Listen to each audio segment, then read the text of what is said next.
รับคำถาม เอาคำถามเลยอัมพรสิไปใช้นี่นะถามง่ายๆสิไปใช้ ดาวด้วยขอบใจสำหรับคำถาม วันนั้นได้ตอบแล้ว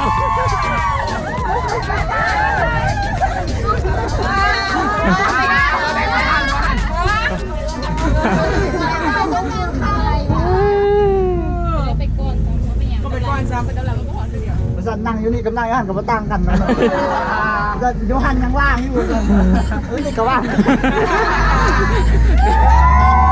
ใครก็ไปนั่งบนเก่าอ่ะ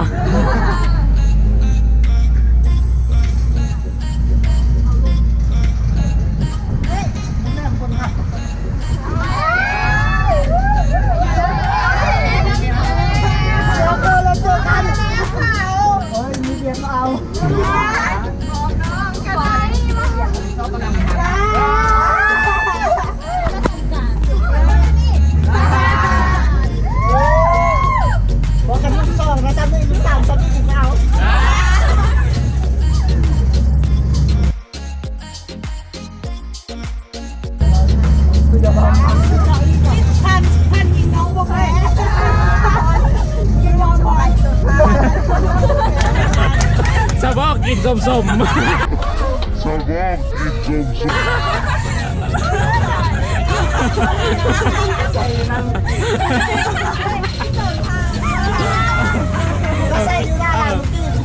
กินสมก็มาเกี้ยงบ่วะ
ถ่ายไปเองสวัสดีให้ยวนบนเตา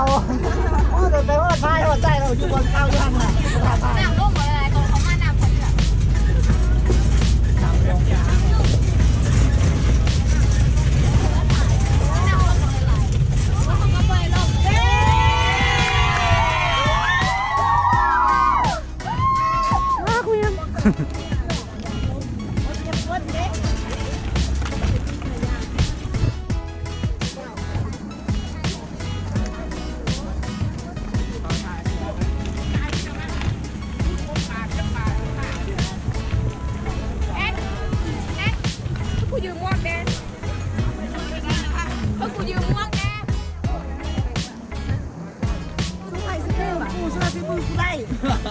ฟ้าล่มเลยเนาะ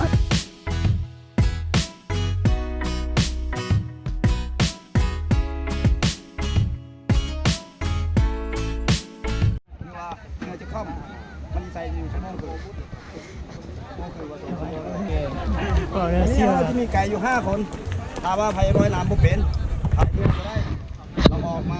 ไปกับใกล้ก็ได้นะลำหนึงขี่ได้3คนถ้าว่าไปกับใกล้ถ้าว่าไปกันเองต้องขี่2คนถ้าว่าเรือมันปีนกันขา3คนน่ะมันจะลำบากไก่จะช่วยมันยากนะ เอามาเบิ่งวิธีพายนี่ ไก่ไม่ได้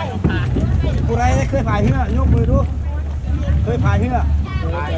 หลายคนอยู่เนาะ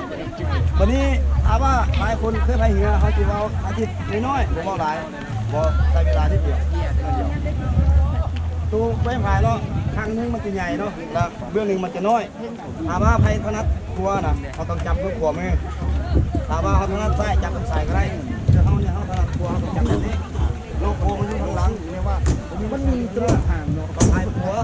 ซ้ายให้มันแห้งเข้ากันถ้าว่าพายขวาแห้งซ้ายเขาแห้งเพื่อมันก็จะไปแบบนี้เพราะว่าเพื่อมันเบานะเอาพายขวาแห้งซ้ายแห้งเอาเพื่อมันก็จะไปซื่อๆยกตัวอย่างว่าเขาจะมีใกล้คนหนึ่งทางหน้ามันจะแบบมันจะอันตรายนิดนึงเนาะยกตัวอย่างว่าติดหินหรือว่าเพื่อคว่ำแบบนี้ มีไก่จะยกมือว่าเอาน้ำลังเด้อคันน้ำลังเราจะเลี้ยนแถวคือเขาเคารพทุ่งนั่นแหละบ่ให้เลี้ยนแถวคือปะแบบนี้แบบนี้บ่ได้มันจะไปบ่ได้เขาเลี้ยนแถวเราไปเท่าละลำเท่าละลำอย่างมันติดเลยทีนี้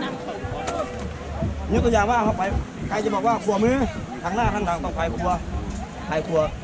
พร้อมกันทางหน้าทางหลังมันก็จะเลี้ยวขวาถามว่าเขาบอกว่าซ้ายทางหน้าทางหลังก็ไปซ้ายมันก็จะเลี้ยวซ้ายยกตัวอย่างว่าทางหน้ามันจะมีแบบ